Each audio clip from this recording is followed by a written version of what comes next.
आप देख रहे हैं अल्फा डिफेंस हिंदी में आपका स्वागत है। नमस्कार दोस्तों, मेरा नाम है सुबोध शर्मा और आप देख रहे हैं अल्फा डिफेंस। आज के इस वीडियो में हम लोग बात करने वाले हैं भारतीय वायुसेना से रिलेटेड एक न्यूज़ के बारे में जो काफ़ी ज़्यादा दुखद है। आज भारतीय वायुसेना के 2 एयरक्राफ्ट हवा में कोलाइड कर गए, जिसके चलते 2 एयर क्रैश हुए हैं। शुरुआती दौर में कहा जा रहा था कि 3 एयर क्रैश हुए हैं और एक ग्वालियर के पास मोरैना में हुआ है और जिसमें 2 फाइटर जेट्स हैं और एक भरतपुर के पास में हुआ है। लेकिन इन रियलिटी केवल एक ही इंसिडेंस हुआ था जिसमें 2 फाइटर जेट आपस में हवा में कोलाइड कर गए थे और ये फाइटर जेट्स थे भारतीय वायुसेना का Su-30 MKI और मिराज 2000।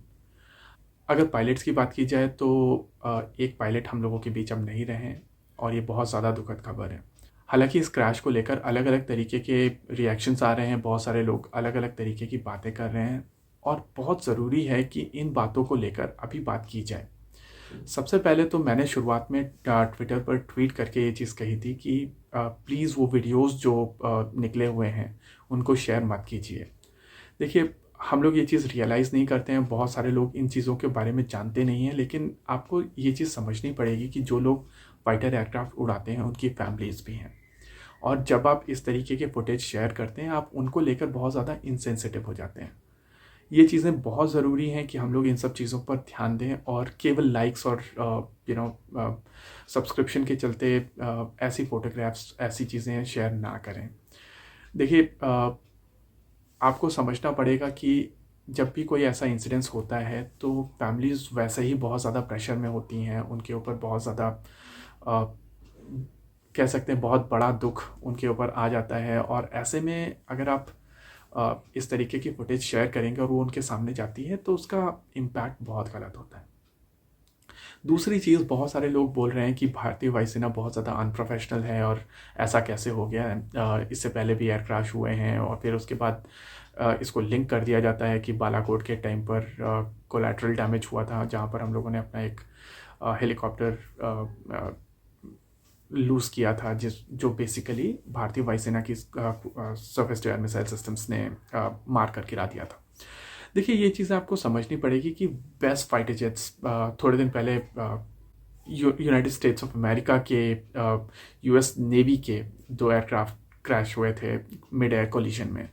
ये एक रिस्की बिजनेस है और यहाँ पर इस तरीके की चीज़ें होती हैं और जब यूएस का जो इंसिडेंस हुआ था वहाँ पर F-35 जो इस समय आई थिंक प्लैनेट पर सबसे ज़्यादा एडवांस फाइटर जेट है, वो और आई थिंक KC-130 था जो कोलाइड किए थे। लेकिन ये सब चीज़ें जब होती हैं तब आपको समझना पड़ता है कि ये बहुत रिस्की बिजनेस है और यहाँ पर इस तरीके की चीज़ें होती हैं और दुखद है, ऐसा नहीं होना चाहिए था। लेकिन एयरफोर्स की प्रोफेशनलिज्म पर क्वेश्चन उठाना सही नहीं है।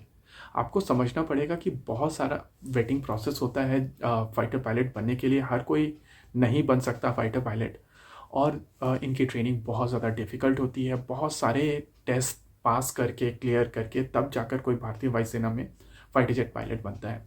और जहाँ का ये इंसिडेंस है, आपको समझना पड़ेगा कि महाराजपुर एयरफोर्स स्टेशन, जहाँ पर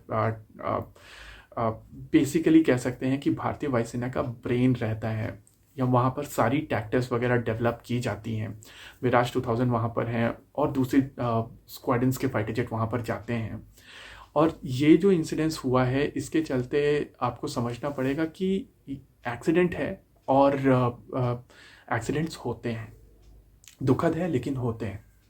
दूसरी चीज़ कही जा रही है कुछ लोगों की तरफ से कि Su-30 MKI आगे क्यों गया या आ, वापस आने की कोशिश क्यों नहीं की गई। देखिए, आपको समझना होगा कि जब फाइटर पायलट अपने एयरक्राफ्ट का कंट्रोल खोता है तो वो हवा में ऊपर जाता है, वो अपनी एल्टीट्यूड को बढ़ाता है ताकि वो कंट्रोल वापस ले सके।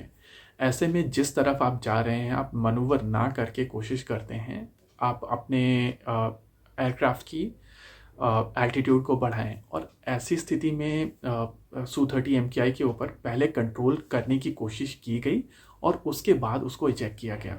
जब उनको लगा कि ये एयरक्राफ्ट कंट्रोल के बाहर गया है तब जाकर उन्होंने उस एयरक्राफ्ट को डिच किया। तो आपको ये सब चीज़ें समझनी पड़ेगी कि ये फ्रैक्शन ऑफ सेकंड में ये चीज़ें होती हैं और एयरक्राफ्ट जब ऐसे एक्सीडेंट्स में जाते हैं तो आपको समझना पड़ेगा, जब तक इसकी प्रॉपर इन्वेस्टिगेशन नहीं होगी तब तक ये जो कही सुनाई बातें हैं उन पर बिलीव करना सही नहीं है। और ये आपको ये भी समझना पड़ेगा कि ये वायुसेना पायलट्स की फैमिलीज़ और इनफैक्ट आपके खुद के लिए सही नहीं है। ये सब चीज़ें प्रोफेशनल तरीके से हैंडल हों, मेरी रिक्वेस्ट वही है। इसी के साथ आज के इस वीडियो में रखते हैं केवल इतना ही। मैं आपसे फिर से रिक्वेस्ट करूँगा कि जो वीडियोज़ आ रहे हैं वो आप शेयर ना कीजिए, और ये सही नहीं है। धन्यवाद। जय हिंद।